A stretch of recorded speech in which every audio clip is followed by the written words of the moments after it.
right, once again, it's Joshua Vergara from Android Authority. What's going on, everybody? And we're coming to you from the LG booth here on the last day of the Mobile World Congress in Barcelona, Spain, and we're taking a look at some of the more mid-range phones. There is still a market for all these mid-range devices. There are plenty of people out there who don't need the craziest specs or the craziest features inside of their smartphone, so these are the devices to give them what they need.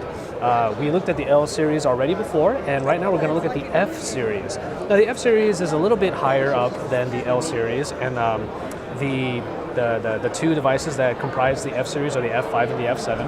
Right now we're taking a look at the F5 right here.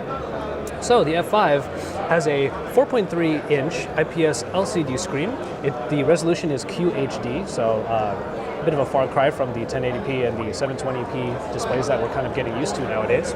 Aside from that, there is a 256 ppi density on the F5, so the sharpness is quite good on here.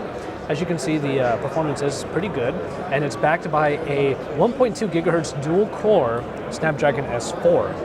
So you are getting quite a bit of performance from this little mid-range device, so it should stand the test of performance. Aside from that, there is 1 gigabyte of RAM, and on the back here, you have the 5-megapixel camera. There is 8 gigabytes of built-in storage, but on top of that, it is expandable with a micro SD card slot. That being said, in the hand, just like the L5 from earlier, it has a very, it's smaller than most phones that we're used to these days, but that almost gives it a nice charm because it's very easy to be pocketable, easy in the hand.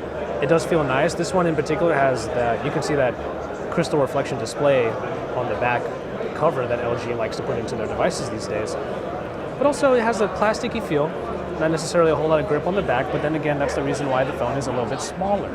That way you'll be able to keep it in your hand without any fear of dropping it. So that being said, that is the LG Optimus F5, and we're going to come right back and talk about the F7 in just a little bit.